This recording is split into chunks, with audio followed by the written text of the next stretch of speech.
program that we do every Wednesday. Well, my name is Lydia Tetolet. I always say Wakanda forever because I'm Kenyan and I'm very, very proud to be Kenyan. So today in the studio, I have a very, very special guest. In fact, the reason why she's so special, not just because that she's a psychiatrist, but the fact that she came all the way from Kenya, flew all the way from Kenya just for this. No, I'm kidding.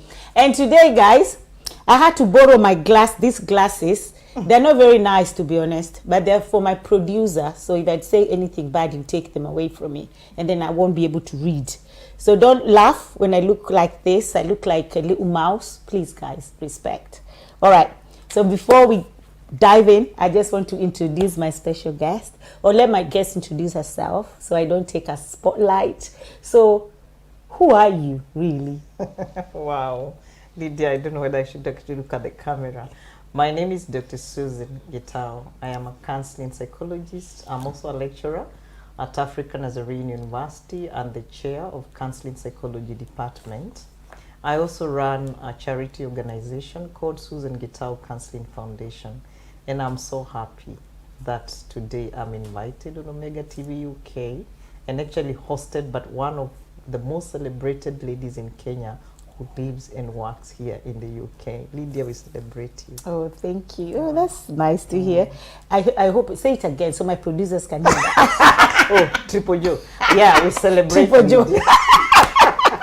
Oh, thank you so much. Very good. Wow. Dr. Susan, you know, the first time I heard your name, yes, I was actually watching a clip by our other humanitarian lady who is so loved and so celebrated globally, right? Lynn Gugi. So I was watching her clip, and then she was interviewing this guy Pius, and the interview was about the mother left him when he was only 4 months, and the way he's working in Wall Street in America. I was like, what? From being left when he was only 4 months old to working in Wall Street. And then your name dropped, and I was like, who is this? Who is this Susan Gitau? Who is this Dr. Susan Gitau? And then Lynn was so excited. Oh my God, she did this for me. She did this for me. And then you come to my office, and I'm like, no, wait. Are you the same like Susan? So I was like, this world is so small. So small. And I feel like some meetings are actually God ordained, and this is one of them. Sure, this is I believe 100%. I believe so. Because me hearing you on Lynn Gugi's show, and then me now meeting you physically, and me calling, and she's getting so excited, and she's like, "Oh my God, you're gonna interview her?" And I was like, "Yes." I want her to tell me her story, because you talk to people a lot, you've counseled a lot of people, you've helped and supported a lot of people. I know you're also a lecturer. Once upon a time, you're a lecturer as well. So you've touched a lot of people's life. No, that's not even it. That's what I'm saying. This is divine.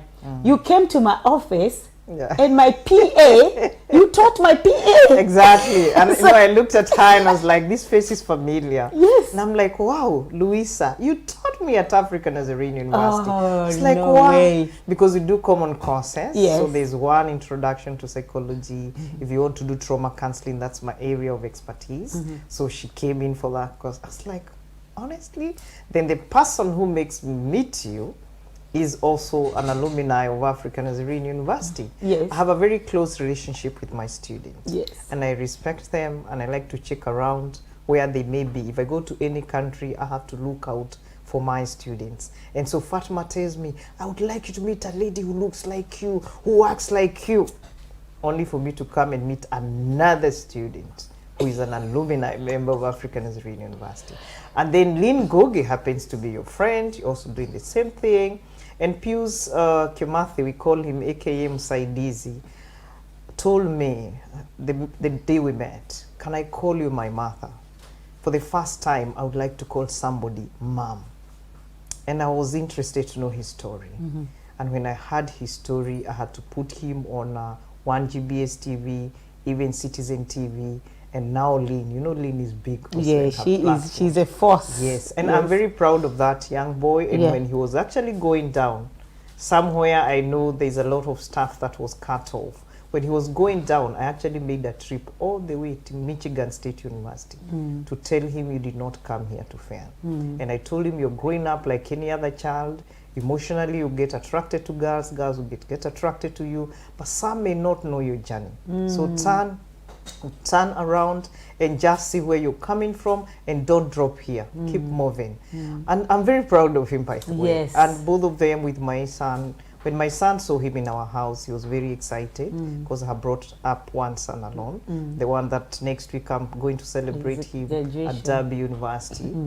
So I took him like my son. And within a very short time, because he didn't take so long in my house, he was busy looking for these scholarships. And I was telling him, you're good, because he's an A student. And I was also very happy that he has chosen the right path, because I was looking at him and I was looking at my life. I grew up in one of the biggest slums in Kiambu County, called Kiandutu slums. So, and I know the journey, my life journey. I have struggled to make a name. I have struggled to make my presence felt. And so I looked at this boy and I could see he doesn't have anyone in his life. And if you're not corrupt in my country, your journey might be a little bit longer. Yes, but it is okay. It's going to be a worthy journey. So I really encouraged him to get the MasterCard Foundation scholarships through Equity Foundation. And he was actually admitted to 4 institutions. But where he went, that was the best place for that boy, because he got very good career guidance. He wanted to do engineering, actually. So he was told, you, the way you are, is very smart. You're gonna exchange money. Yes, and that's what he's doing. And that's what he's doing, actually, in New York. So Lynn also, featuring him after his book launch, was a very, very big boost. Yes. And I want Musaidizi, my son, I want you to know, soldier on. Soldier on. Why am I saying that, Lydia? Yes. I have been to this country now for the last 2 weeks, and I'm able to see you guys. It's not easy. Somebody may see you today driving, you know, a Range Rover, having a very big, maybe house, wherever, or such a big TV station like this one, but they don't know your journey. Yeah. Just like for me, there are people who think with this voice of mine and the way I advocate for people's rights, they have a perspective of me. They do have a they judgment. have how they define you. They define who Susan is according to what they see. And I want to celebrate Jeff Korea. I hope you're following us right now, because today I just wake up to find he's celebrating me. And in my mother tongue, Atumi and Neoituge means women are the cornerstones. And for sure I believe so. When I look at me, he touches a lot on my profession, my work in the community. But Lydia, coming from a family of 8, being the 5th born in that family, and going down after my dad developed mental illness, going to live in a slum, a place one has never even imagined. You can imagine the whole of that trauma. And then out of that family of 8, we were 4 boys, 4 girls. 3 are dead now. My parents are also not alive. Now we are 5. And you're holding that family. And then from there, there are other challenges that people go through. But you're still holding on. So it's not in my workplace, it's not in the society, it's not in my relationships, where things really challenge you as a person. But you're holding on. Or you bring up such a son, you should see my son. He's a tall, handsome. Tall and handsome. And I saw you have 3 girls. So and bringing up also a son in Africa, you know what it means. It's not easy. Or bringing up a son like Pius, who has never known so many things. I'm sure you have helped so many, because I've also heard your good word from Kenya. You know what it means to bring up a child from an environment. And I am also a product. You coming from a slum, you don't know structure, you don't know boundaries, you don't even know how to read people who are genuine or not genuine. So the world teaches you. And I would rather parents can know this, so that you prepare your child in every developmental stage. And I'm actually praying that you're going to have my colleague Fatma doing a lot of parenting sessions. And I know she can do that, because she's very good in that and she has a strength in that. So personally, Lydia, I would say, featuring me today, I'm humbled. I'm humbled that you're in my studio. I am so humbled today that I have you here in my studio. So that's what I wanted to say as well. Just going back to, because I know there's a lot of fear out there. We fear a lot to lose things. We fear to lose people. We fear that, oh my God, if I let this go. But looking at Pew's story again, or not just his story, but a lot of people who have stepped out. So I'm just talking to people out there because I know you deal with trauma. And part of trauma is just staying where you are because you're comfortable in that place and you're scared to go to another place. Fear of the unknown. And I always say that what is fear? It's just false evidence appearing real. It's not real, but it appears real. So because it appears real, we're scared. We're scared to open that door. And look at what happened to this little boy. He was only 4 months old when the mom left him. And that was a blessing in disguise. And the thing is, when we are going through the journey, it's so painful. The journey is so painful. You meet with bad people on the way. You meet with bad, like so many bad things are happening through your journey. And you're thinking, wow. But you know what? Patience. Pays. Passion. Resilience. Believe. Resilience. Intensity. You know, you'll get there. Consistency. You'll get there. If the mom had stayed, probably this boy won't be where he was. Let me tell you. He won't be where he is. Even for me, let me tell you, my dad was a spoiler, and I was his favorite daughter. So for me, living in the slums of Kiandutu from the age of 8 to the age of 25 years, so 17 years in a slum, taught me a lot. Taught me things can change. And today you may have money, tomorrow you may not have it. Today you be having your sane mind, tomorrow you may lose it. Today you may be having a great marriage because my mom and my dad loved each other, and tomorrow the marriage could be gone. I think I learned to live in this very moment, one day at a time, and to celebrate every breath of my life as I take it in and take it out. And I have lost in many ways. Lost. When I say lost, I'm one of those people who also dreamt of having a white wedding with a very like all the ladies do when they're young, and African ladies for that matter. No, I think this is a women thing. It doesn't matter where, it's true. Even Caucasians, Indians, it doesn't matter where we're from. But because I think that's how we've been conditioned. That's why you see that when a child is born, when she's young, you buy the child a doll, you buy the boy a car. So you're programming this girl that you'll be raising babies. So your dolls is babies. This boy, you'll be driving a car.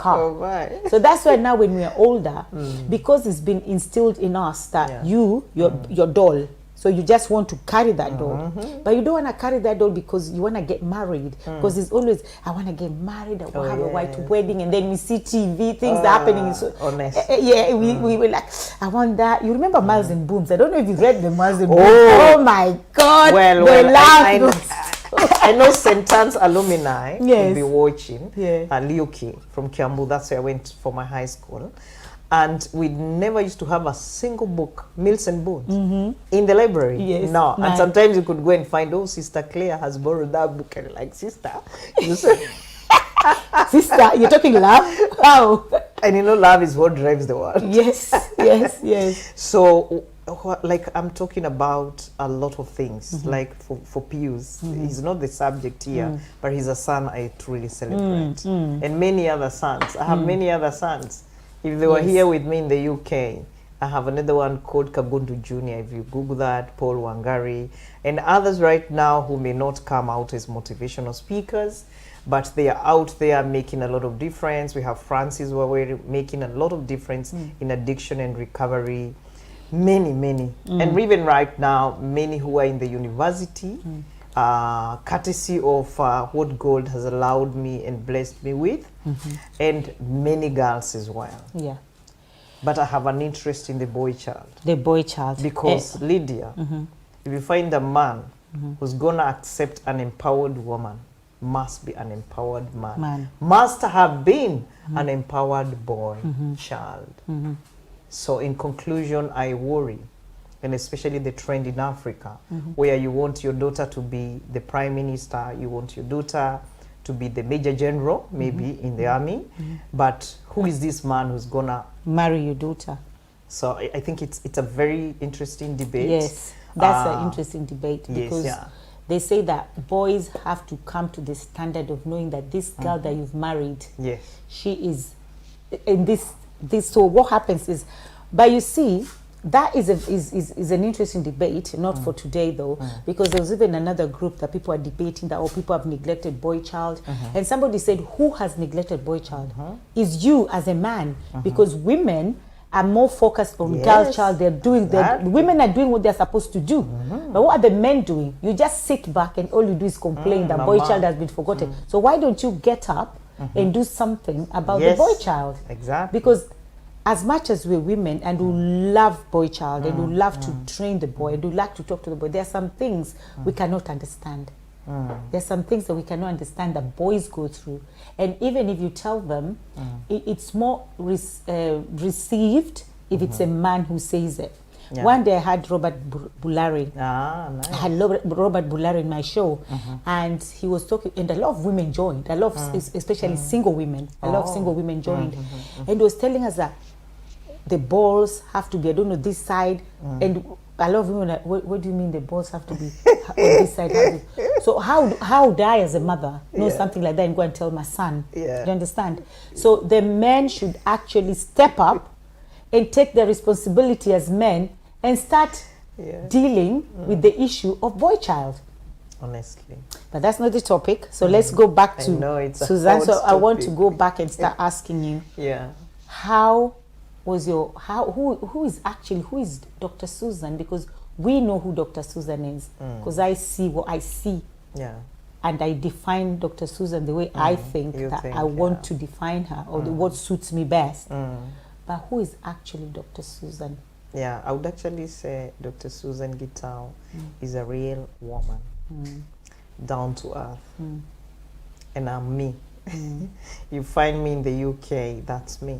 You find me in South Korea, in my country, in my house, that's me.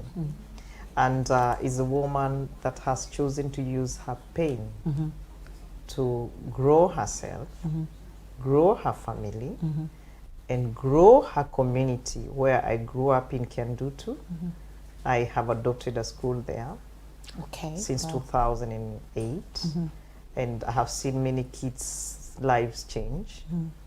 I am a teacher. I actually call myself a teacher. Very many people go talking and asking, why am I teaching at African Nazarene University? Whereas sometimes I have gone out of maybe work for months, maybe doing research and no salary, and I'm still surviving. But in the inside of me, I am a disseminator of information. I am a facilitator of information.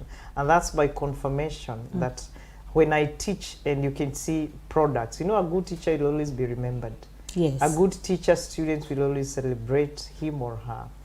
So I am also a teacher. But above everything else, I want to say that my life, I don't have, and I have never had, people called tall relatives. Or you have somebody somewhere who is holding your hand, who is walking with you, and that has made me come to believe, indeed, there must be a higher power over my life for me to have come from the slum, to have come from such so background. before telling us how you go, before telling us coming from the slum, now how did you get into that slum in the first place? So if you can take us right from childhood, I was born, we were happy. So if you can just take us through your journey, because that will make us understand a little bit. So I was actually born as the fifth born in a family of 8, 4 girls, 4 boys. Mom and dad. My mom died at the age of 47. My dad at the age of 48, though they had 3 years difference. And my dad developed mental illness. But now I know my dad didn't have schizophrenia. That was the diagnosis. My dad never had maybe depression because it was the original disease. But my dad had lots of traumas in his life. Loss and grief issues, one after the other. And so finally, you will be diagnosed, even if you had trauma which was never processed. The fourth response to trauma, or what we call cluster or groups of signs and symptoms, is negative emotions and cognitions. So if you diagnose somebody with depression, that will automatically come out. Loss of interest in life, relationships, your kids, your work, your everything. And so if you go to a psychiatrist, by the way, I'm a counseling psychologist. If you go to a psychiatrist and they have no clue of maybe your life and traumas you could be having in life, they will diagnose you for depression and give you medication for that. Wow. But they're not going to target the truth of So what they're you've gone not through. dealing with the roots. Exactly. They're just dealing Because with... for my dad, there were several things in his life that I read after he was gone. From his briefcase, I removed so many things. I could really say my dad went through all this because he left his wife, who was a house mom. And I like to tell men kindly, let your wives do something for an income. My mom lost it also. And because she married my dad also against her parents' wishes, she could not ask for help.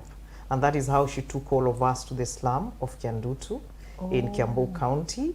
And we did all sorts of jobs. My story is on Google. So after this, you can Google my story, Dr. Susan Gitau. So for me, I know how to brew Moratina. Moratina is a traditional brew by Kikuyus.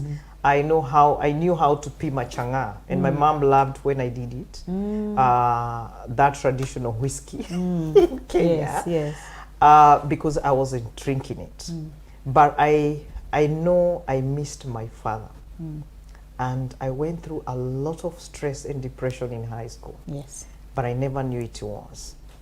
And so these siblings I have mentioned, none of them, apart from one who has gone up to Form 4, the rest never went beyond Class 7 or Class 8.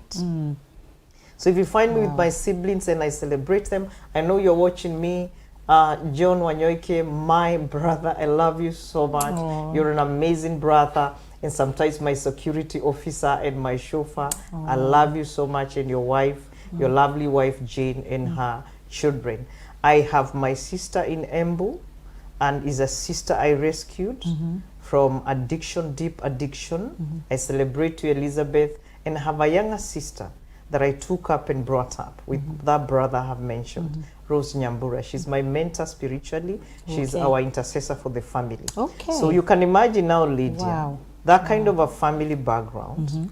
You are the only one who has made it beyond Class 8. So I got a scholarship from the least expected community, an Asian community in Thika called Visa Osho Community. They paid my fees from Form 1 to Form 4. Nobody knew in high school. I know St. Anne's, there's a mayor who is here in London, is an alumni of St. Anne's Leoki. And then nobody knew I was a sponsored kid because you go to a school. Our school was a good school. It's still a good school.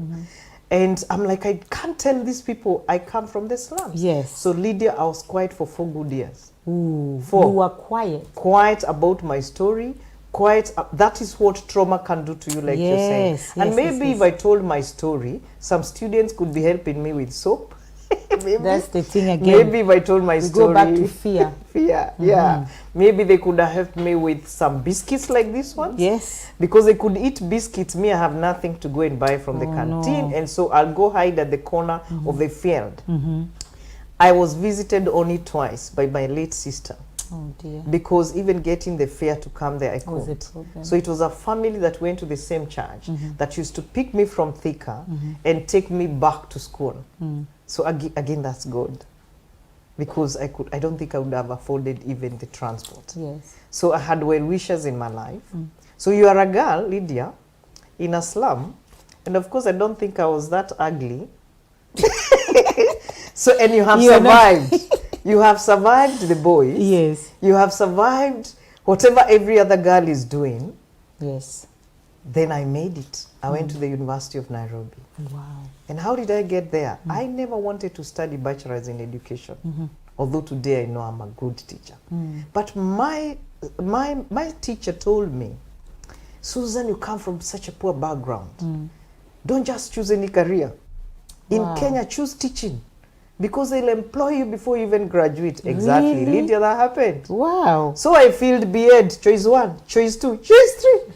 So every choice, 1, 2, but 3. the only institution that I go to that I dreamt about was University of Nairobi. So I went there to do bachelor's in education. So I did economics and commerce. Why did I choose economics? I wanted to understand why are some people so rich and others are so poor. That was the wrong reason to actually take that career, I mean that direction of a program. But on the other hand, I think I went through so much in my life, but the one that changed me, Lydia, is a student who died by suicide when I was a high school teacher and I was the class teacher. And he basically said bye to me, but I could not read it. That changed my life. I asked myself, what kind of a teacher am I?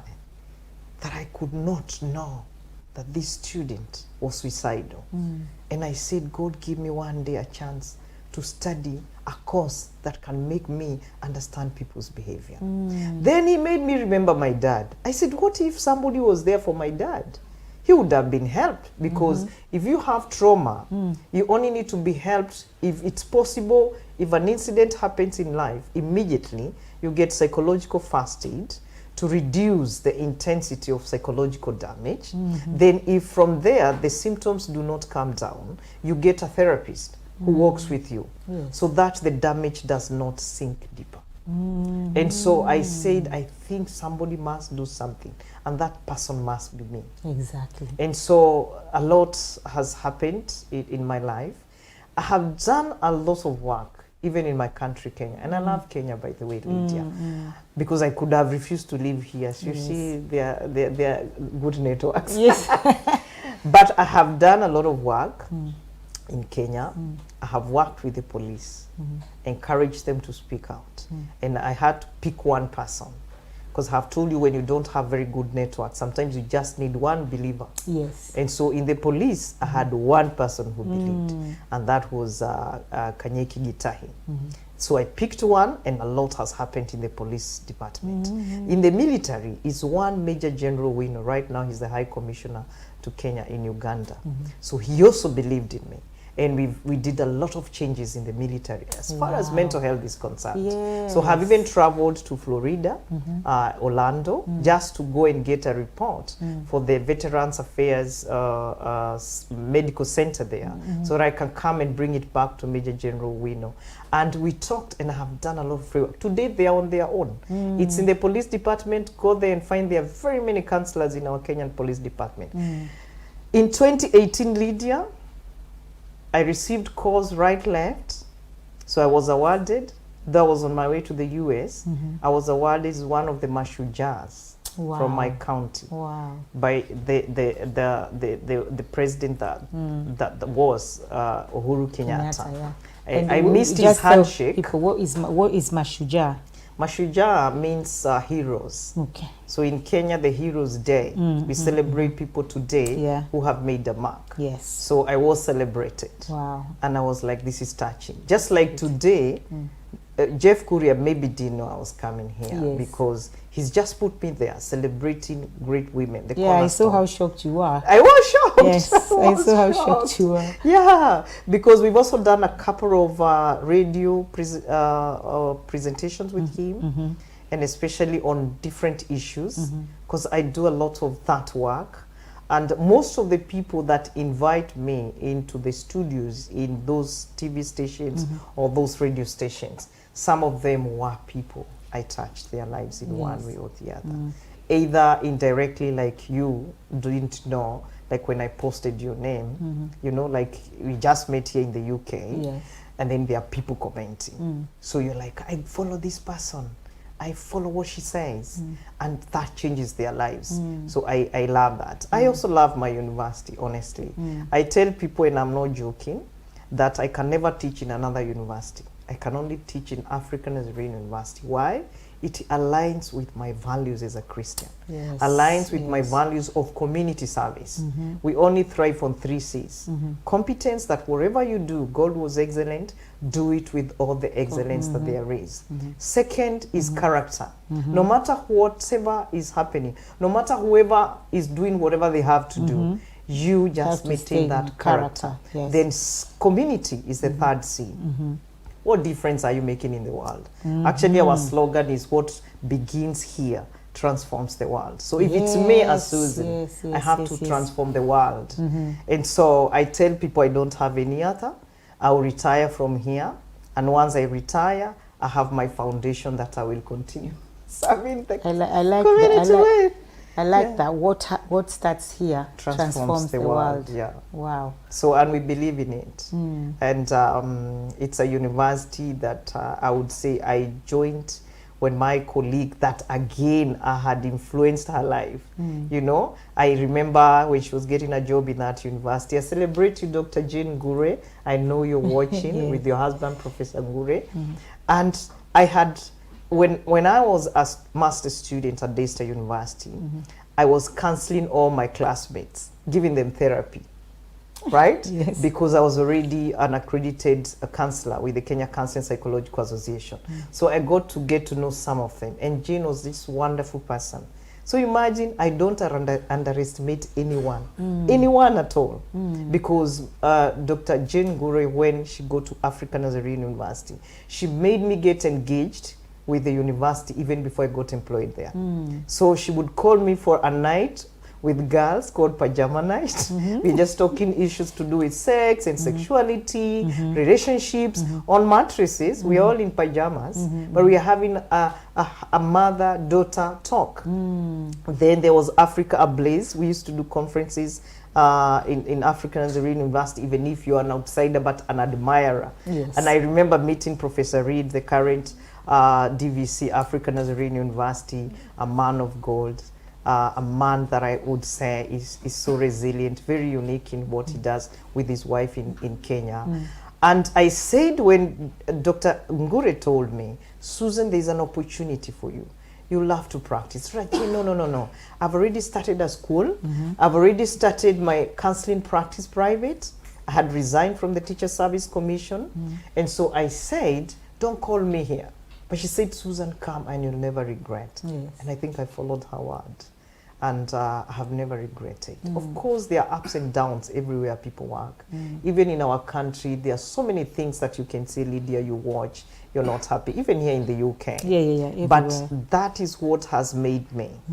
I have realized that if you are resilient in this world, there are no valleys that you cannot pass through. There are no people you cannot live in harmony with. Yes.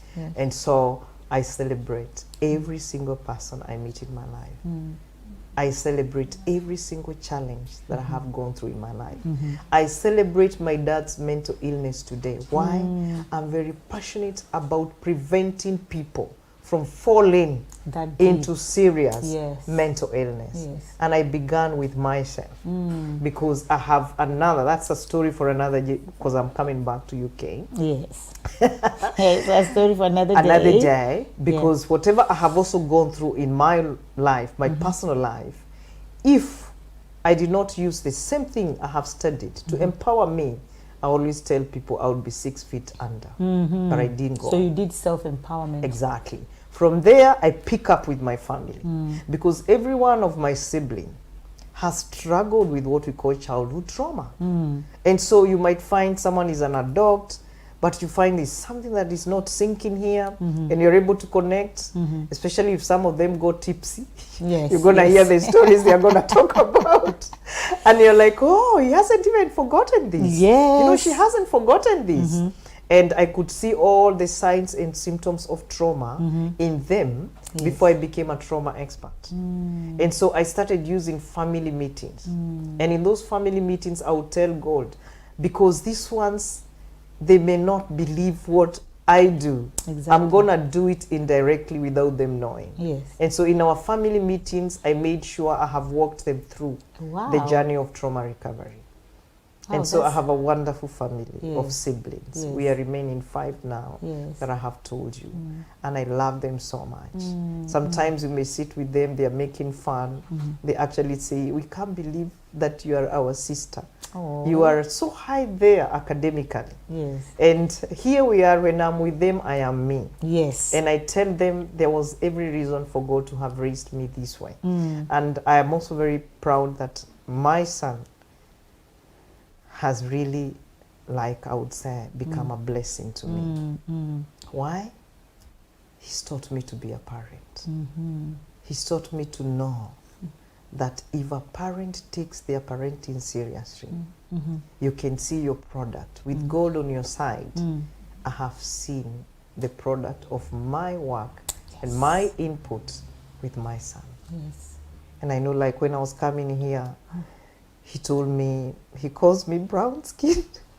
Charles, I want you to know I celebrate you so much. You've made so many people see me as a great mother. And thank you that I brought you to the UK and you did not let us, the family, down. You did not let Kenya down. And like many of the people you've met here, they have told you, even when you go back home, there'll be a job waiting for you, Charles. Because they have also known you're good. And I know as your mother, you're good. And you've given me maybe something that no one else could have given me. You have given me a name of a great mom. I celebrate you, Charles, and I can't wait to see you next week. Derby University, celebrating. He's actually graduating with a master's, MSc, Global Operations and Supply Chain Management, and he's a product of the university where I teach. How many parents would want their children to study where they are teaching? Exactly. It's because I believe in that university. Wow. And I knew that bit of character. Once somebody comes out with it, it's very difficult. So you have one of the best PAs. Watch that space with Louisa. Yeah, she is. Oh my God, my PA. I celebrate my PA. So thank you for teaching my PA. And she's lovely. When she's around, I just sometimes I'm like, I came to work. I go to work late. She's there on time. She's never late. And the funny thing is, the day I did interview, when I was looking for a PA, she was there like 45 minutes earlier, and I looked at the time and I said, "Sorry, what's your name?" And she told me. So I looked at where her name was, and I was thinking, I said, it's okay. Just go and sit there and wait for us. And she just sat there, and even in her interview, she was so soft spoken. She knew what she was saying. She knew exactly. So there's a day that another opportunity came, a big opportunity somewhere, and I said, I showed her and I was like, "Do you want to apply for this?" And she just said, "Do you want me to go?" And I was like, "No." So she is, my PA is wonderful. She's good. Thank you. So I just wanted to ask, because I know you're talking about self-empowerment and everything. But we have so many people out there who don't even know what that word means. They don't even know what does that even mean. Where do I start? They are so low, like they've hit the rock bottom, and you coming to them and saying you can actually self-motivate, have a self-motivation. So how do we do that? How do you start? Where do you even start from? I do a lot of self-awareness and personal development activities. I know my focus big time is on the counselors, because I would like them to be whole, effective for others. But if you become aware of yourself, who are you? You know the question like you've asked me, who are you? There are people who cannot answer that question. And I'm not saying you have to answer it the way I did, but being able to define who you are is very critical. The next thing, do you know what you need? There are people who don't know their needs. And the next question, do you know how you can meet your needs? Do you know what you need to get what you need? So you have to, first of all, ask yourself, who are you? Yes. What do you need? Yes. And how do you get what you need? And what do you need and to what get do you what? actually, It's like the resources. It could be mentors in your life. It could be maybe finances, whatever it is. And also having a route path, to get there. And I am a trained teacher with in mind for self-compassion. And I got this, and I have great mentors in the USA. I have another one in Germany. In the USA, I have the developer of that course, Christine Neff and Chris Gamma. And in Germany, I have Miriam Lute. And what I learned is, if I knew this before 2018, I don't know how my life would be. Because my life drastically changed. I was giving up as well, a whole psychologist, a whole lecturer, because there was that little bit that was remaining. Living in the present moment. Yes, yes. Because if you leave Lydia in the present moment, you will always become aware. Like, what am I feeling now? You see, like when I was addressing my son, you could pick the emotions. Yes, yeah. And if somebody asks me, how are you feeling now? If I said, I'm feeling so angry, somebody will pick now. It's not anger. Yeah, is that anger? Then that person doesn't know. So when I talk about being self-aware, you begin with, how are you feeling? What are your thoughts right now? And what do you think you're going to do with the feelings and the thoughts you're having right now? So when it comes to our own life journey, most of us lost maybe our journey track. Yes. Because of so many barriers and challenges in life.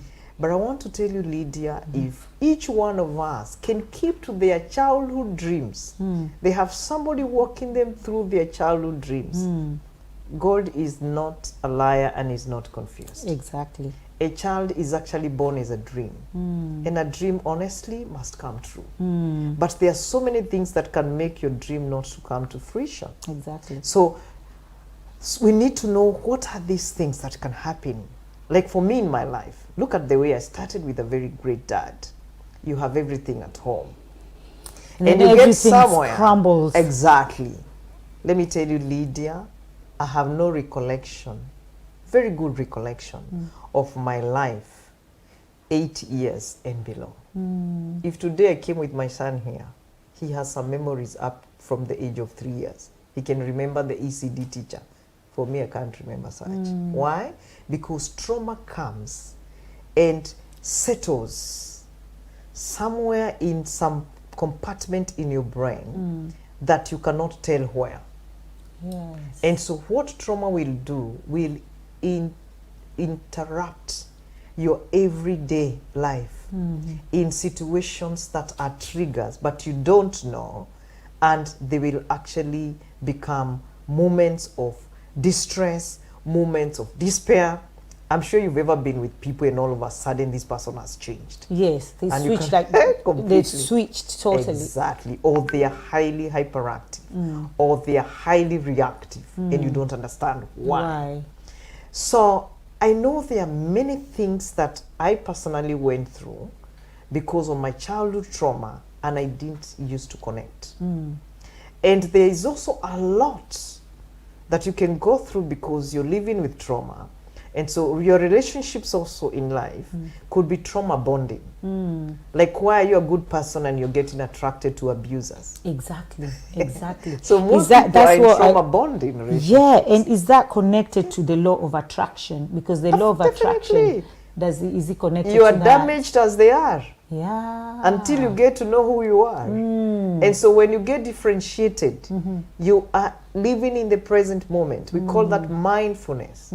You will pick the energies. Yes. I'll pick Lydia doesn't have the same level of positive energy. Yes. And so this is not the kind of a person I should allow in my space. But if you are still damaged, you attract that. You attract damage. And then you're like, because you really get together like magnetic, you know, that attraction. And so you think, I have reached, this is heaven. Until they become themselves. And you're also becoming yourself. Yes. And so sometimes when I see a lot of discussion on narcissistic personalities and behavior and all that, I'm like, are we talking trauma?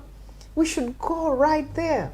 There are many things that I have even seen in my therapy room. Things that I tell people, I don't even like to give people labels. You know, when I talk about labels, I'm talking about diversity. I'm talking about how we put people in different boxes. Yes. For me, I have sat with people that have been labeled in one way or the other in my therapy room, And I've just realized these are people who needed our hands. They needed our embrace. These are people who needed us to trust the process and them to trust us. Lydia, let me tell you, there is beauty in healing from trauma. It may not be 100%, because not very many people that I grew up with, especially in that slum of Kendutu, like to mention they came out from there. Yes, And- yes. or they will mention the things I'm talking about.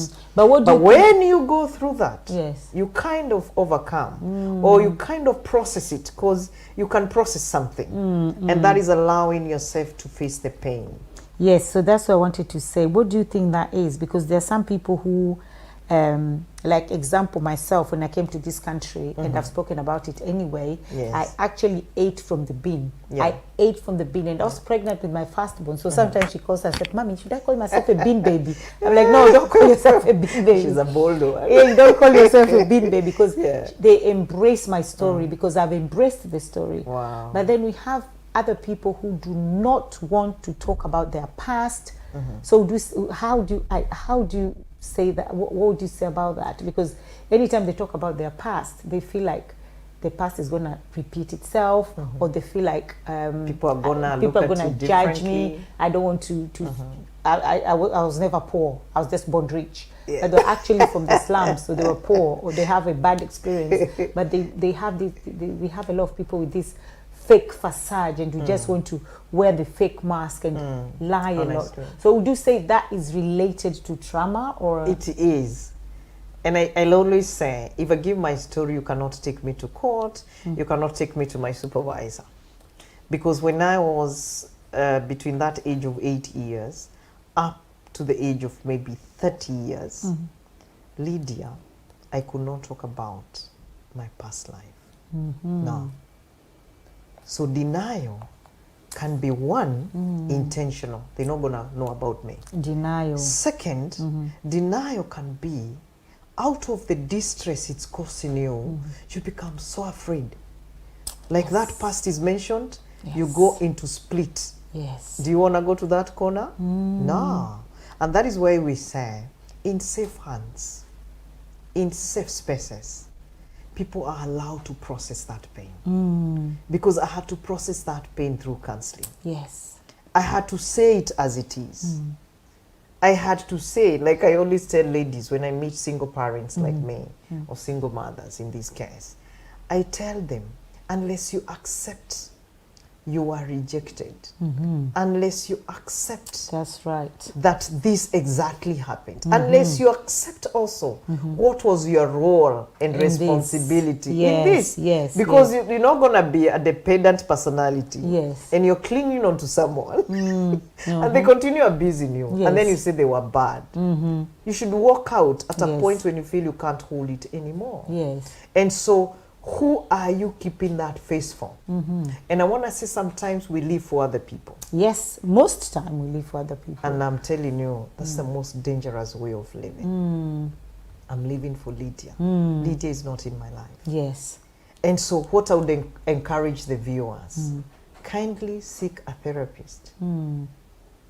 And I am challenging all the faith-based organizations. So I'm Yes. calling the churches, the ministries, the centers that we have, all faith-based. So I'm talking about the Hindu here, talking Yes. about the Christians, the Muslims. Yes. Let there be mental health practitioners in those spaces. Yes. Why? Lydia, when you have the counseling skills, Yes. you have a way of bringing out the story. Yes. Personally, I didn't realize when I was bringing out my story. And so my first therapist was a male. Actually, I know he could be watching, Evans Olo. And I remember because I had issues with men, I needed to be with a man in therapy room. Yes. So that I can experience all the disarray, the conflict, the what. Wow, that is that what you just said now is Yeah. because there's a lot of people who have gone through either trauma or Yes, mental yeah. illness or whatever, and because they are women, they don't want to be with men. They Yes. just want women counselors, and probably the same with men as well. Yeah. They don't want women counselors. They just want to relate to men. What do you say about that? Is it You will okay still live in to go denial. You still live in denial, but I would encourage every therapist to embody compassion. When I talk about embodiment of compassion, embodiment of acceptance and empathy, Lydia, let me tell you, and this is from my experience in practice, and I love it when I'm in therapy room. Yes. I love it there, honestly. That's why I say from the lecture room, I'll straight away go to my therapy room. If you embody acceptance, people will easily come. It's just like with the way we met with you, you know? I didn't know you were this great lady. Oh, but you bless. came in there as a very humble person, and I was like, it's so easy to tell Lydia so much. Yes. And Lydia says, that's a story, you know? You get the point? Yes. Even in therapy, whether male, female, whichever gender, if you embody empathy, you embody compassion, everyone will come to you. And then be an expert in what you do. So do not just go to people because they've called themselves counselors, because they have called themselves therapists. Kindly seek out their competencies, because again there are people who have been messed up in the hands of the so-called in quotes, and that is why you find in a country like United Kingdom, nobody calls themselves a counseling psychologist like me if you don't have a minimum of MSc or MA in clinical psychology, counseling psychology, or psychology. Why? Because for you to have taken a master's program, it means you have mastered an area. And it's like for me to truly say I am a trauma therapist, I have developed a model of trauma recovery, and I tried it on adults, and now I have tried it on girls, street connected girls, and I can try it on very different populations. So I can say I came from a space, because all theorists, read all of them, they came from a space of experience, and then they're like, this, let me try, this could work, and then it works. So for me, I come from a space of trauma, childhood trauma, teenage trauma, young adulthood trauma. I've also gone through adulthood trauma. In old age, it's not gonna come. Yes. I know my end of life is gonna be great, and I thank God for that faith in me. Yes.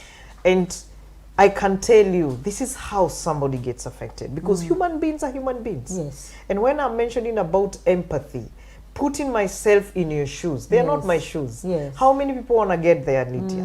I just want me story, but I don't want to come into your life. So counselors who don't have empathy and apply empathy will never connect with anybody's story. I advance now with mindful self-compassion training with compassion. Compassion basically means, have you seen suffering? Have you taken a step to alleviate that suffering? So for me, I'm like, I'm not going to see a child suffering like what you did today. Yes. You don't see a street-connected child suffering. And you know you have clothes you can give. You have school fees you can pay for them. Yes. For me, I don't believe that's life. And I don't like to be seen, even if I have many kids that I'm educating. Don't come looking at my life and asking, why doesn't she drive this? Why? No. That is what gives me satisfaction and content in my life. Don't ask me, why do you go looking for your students everywhere? Because there are people who say, Susan is ever carrying her students with her. I love them. Yes. Because I never got a mentor. And my students and anyone who has passed through my hands grows faster. And it's because I took a very slow journey to be where I am. Exactly. Why would I watch another young soul go through that journey if there's something I can do to lift them up and bring them to the platform where they can run? And so for me, I would say, let people embrace mental health practitioners. Don't be shy. And those who practice within the boundaries of ethics, of course, they know they cannot take your story out there unless your story is already in the public domain. Yeah, that's like for me, Lydia, even if we are having this interview, anyone going right now to my YouTube channel, Dr. Susan Gitau, Facebook page, even Google, they'll find my story. Yes. Because it's a story I have told. It's a story that is in the public domain. So if somebody has given their story and they come to you for counseling, they've already given that story elsewhere. There is nowhere you can be held liable. But there are very personal things people can tell you. So long as they do not endanger their own life and the life of another person or a society or a community, then it is okay to keep it between the two of you. Yes. And what is going to make every therapist to keep such stories. Or even for you, when you have so many cases that you handle here, interview here, you don't carry what we call vicarious trauma. Like somebody comes and tells a story here, and Lydia cannot sleep because of that story. Yes, yes, because yes, I yes. also have very many media personalities that I have seen, and journalists that go cover stories, and they go do a lot of work, and no one thinks about them. Yes. No one thinks about them. Today I passed through one of the offices where I'm a team member called Kenyon. It's an emergency response international organization based here in the UK in Houston, Texas. And we were just having a one-on-one with a member who lives here. And we went through a lot of meetup and planning way forward. And we actually agreed with him. It's called Mike Rennie, and I celebrate you, Mike, because you love Africa with one heart. We agreed that even the cabin crew, the pilots, anyone who works in a situation that endangers their life on a day-to-day basis needs support. Even for the media, the journalists, once they cover those stories, we don't want to hear somebody committed suicide after covering a very sad story, covering a very tragic story, and they did not know what to do. They felt helpless, or they got vicarious PTSD. And post-traumatic stress disorder, Lydia, if I were asked, it is one hidden mental health disorder that you'll actually see someone as if they are normal until a trigger happens.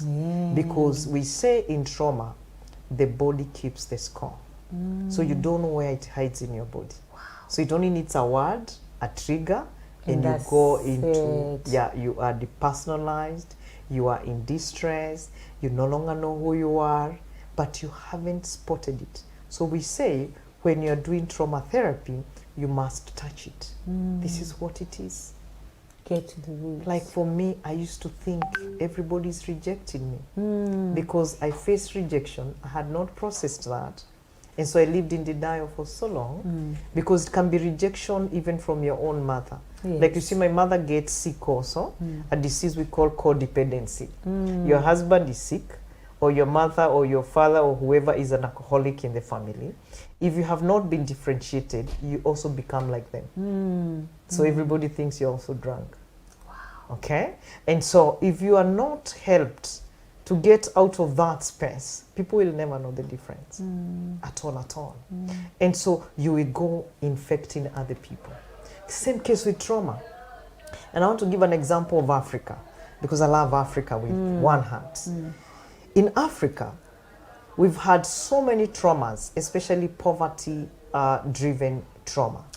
Because with poverty or with kind of atrocities that have happened in Africa, the colonization of Africa, the partitioning and the scramble for the African continent, we have carried a lot of trauma. Divide and rule. And how did our forefathers pass it to us? I want to give an example of my own country, Kenya, why I have a lot of interest in trauma. My space, that is central Kenya, where the Mau Maus were in a very big way. If you look at the stories our great-grandfathers gave us, they were related to what they went through. So as a kid, you take it as it is. You pass that story. And I love South Africa also. And I wanted to look at South Africa. And South Africans, if you're here watching us, I love you so much. And my prayer is that one day, apartheid will be past tense. Because when I went to South Africa, I think my heart really sank. Of course, not forever. I don't live in the past. But I saw so many ghettos in South Africa. And I really questioned. Even in this country where you live, my heart has sunk.